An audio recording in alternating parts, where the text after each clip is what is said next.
ሰላም ጤና ይስጥልኝ የኤምቢ ቻናል ቤተሰቦቻችን እንደምን አላችሁ እያለን የከበረ ሰላምታችንን ወደ እናንተ እናደርሳለን። ዛሬ ደግሞ ይዤላችሁ የቀረብኩት የተቆራጭ ኬክ በዚህ በምታዩት መልኩ ሰርቼ አቅርቤላችኋለሁ። ወደ ዝግጅቱ ያው እዚህ ጋር እንደምታዩት እንቁላል 5 እንቁላል ያው እየሰበርኩ እየከተትኩ ነው ማለት ነው። 5 እንቁላል እንጠቀማለን። ተቆራጭ ኬክ በጣም ለቁርስም ይሆናል፣ ለመቅሰስም፣ ለልጆችም በጣም የሚጣፍጥና ቀላል ጊዜ የማይፈጅ ስራ ስለሆነ ያው ሁላችሁም እየሰራችሁ ተጠቀሙበት እላለሁኝ። እንደምታዩት እንቁላሉን በደንብ አርጌ እየመታሁት ነው ማለት ነው በማሽን። ያው በደንብ ሲመታ ኬኩ እንደዚህ ወደ ላይ ንፍት የማለት ባህሪ ስለሚያመጣ በደንብ አርጌ መተዋለሁ ማለት ነው እንቁላሉን። ከዛ አንድ ብርጭቆ ስኳር ከትቻለሁኝ። እሱንም በደንብ ስኳሩ እስከሚዋሃድ በደንብ መተዋለሁ ማለት ነው በማሽን። ያ አዳዲስ ሰዎች የምታዩ ሰዎች ካላችሁ ገጽን ያው ኤምቢ ቻናል ዩቲዩብ ቻናላችንን ላይክ ሰብስክራይብ በማድረግ ተሳተፉ እንላለን ቤተሰቦች።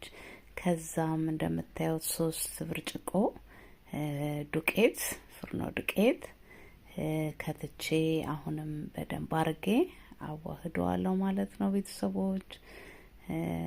እንግዲህ በመልእክት መስጫችን ላይ ያላችሁን አስተያየት ሁላችሁም የምታዩ ሰዎች የገባችሁ የተሻለ ነገር ወይ ደግሞ ይዤላችሁ መቅረብ የምትፈልጉትን ነገር ሁላችሁም መልእክታችሁን በመልእክት መስጫው ላይ አስቀምጡልኝ። በጣም ደስ ይለኛል።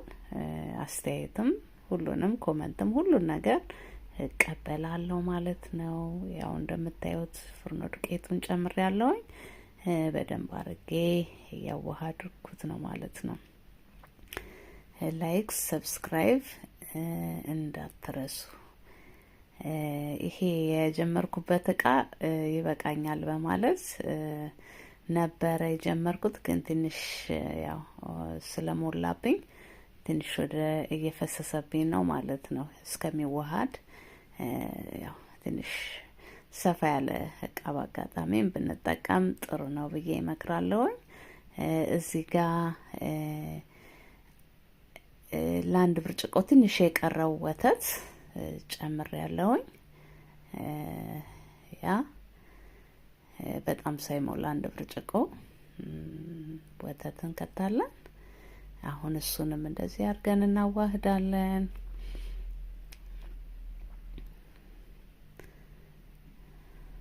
ያ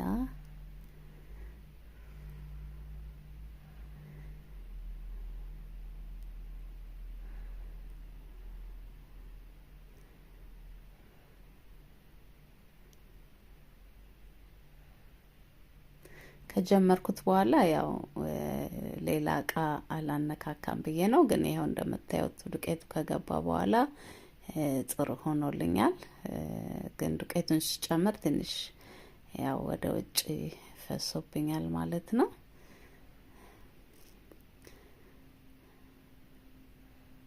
ከዛም አሁን ከአንድ ብርጭቆ መለስ ያለ ዘይት እንከታለን። እሱንም እንደዚሁ አንድ ላይ አርገን እናዋህዳለን ቤተሰቦች። ያ ስለምታዩ ሀሳብ ስለምትሰጡኝ ሰብስክራይብ ደግሞ ስለምታረጉን በጣም እናመሰግናለን። ትልቅ አክብሮትም አለን።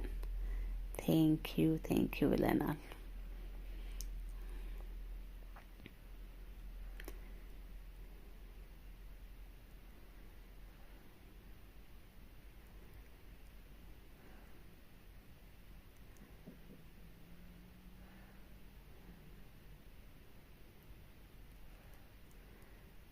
ያ ቤተሰቦች እንደምታዩት ሁሉንም የጨመርኳቸውን ግብአቶች በደንብ አድርጌ የቀላቀልኳቸው ነው።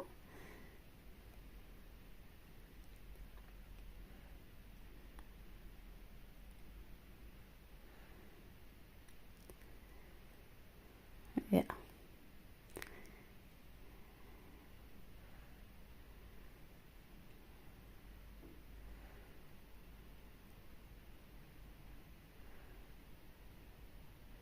ከዛም ቫኒላ እኔ ፈሳሹን የተጠቀምኩት፣ ግን ዱቄቱንም መጠቀም እንችላለን ማለት ነው። እንደውም በበለጠ ጣሙ ደስ የሚል የሚጣፍጥ የሚሆነው እኔ እውነት ለመናገር በዱቄቱ ቫኒላ ስሰራ ነው ማለት ነው።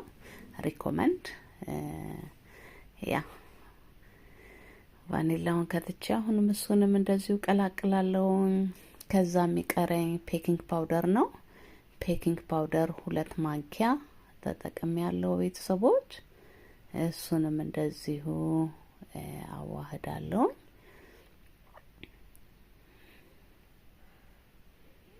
አዳዲስ ሰዎች የምታዩ ቻናላችን የምትቀላቀሉ ሰዎች በጣም እናመሰግናለን። ላይክ፣ ሼር፣ ሰብስክራይብ ስለምታደርጉ ቴንክ ዩ ቬሪ ማች ብለናል።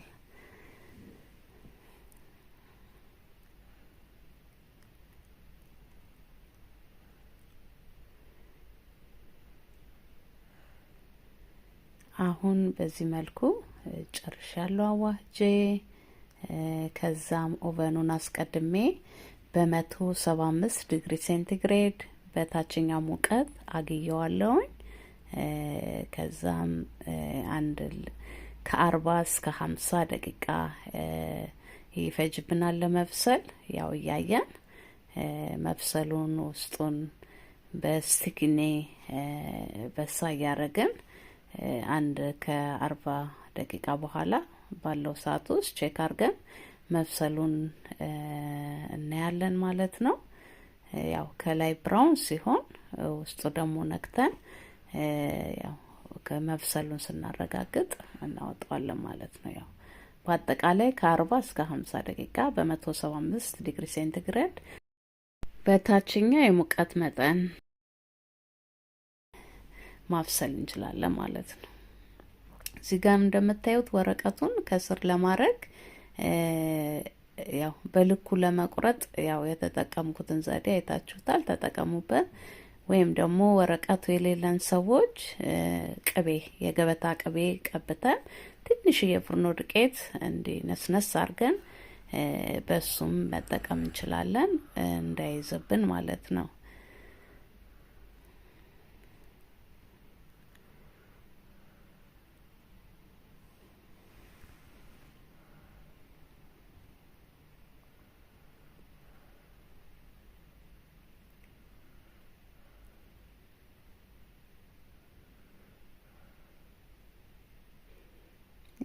አሁን ቀጥታ ወደ ኦቨኑ ከታለሁኝ። ያው እንዳልኳችሁ ከ40 እስከ 50 ደቂቃ ውስጥ ይደርስልኛል ማለት ነው። ቤተሰቦች እንደምታዩት በስሎልኛል። ያው እኔ መውጣት ስለነበርን ከቤት መሄድበት ስለነበረ ትንሽ ብዙ አልታገስኩትም። ከላይ ብራውን በደንብ እስከሚሆን ራሱ በጠብቁት ቆንጆ ነው ማለት ነው። ትንሽ ቸኩዬ አውጥቼዋለሁኝ። ግን ዞሮ ዞሮ ያው በስሎልኛል። ለማንኛውም ያ አሁን እንግዲህ ያው ቆርሼ ይቀመስለታል ማለት ነው። ያው ቤተሰቦች በምታዩት መልኩ የተቆራጭ ኬክ ሰርቼ ጨርሻለሁኝ። ከሻይ ጋር ለመቅሰስ አዘጋጅቼዋለሁ እኔ። እናንተ ሁላችሁም ያው እየሰራችሁ ሁላችሁም በየቤታችሁ ተጋበዙልኝ። በኔ ስም ስለነበረን ቆይታ አብራችሁን ስለነበራችሁ ሼር፣ ሰብስክራይብ፣ ላይክ ስለምታደርጉ በጣም አመሰግናለሁ። እግዚአብሔር ይስጥልኝ። ያው ለድምፁ ጥራት እንግዲህ ይቅርታ ላለው ቴንክ ዩ ባባይ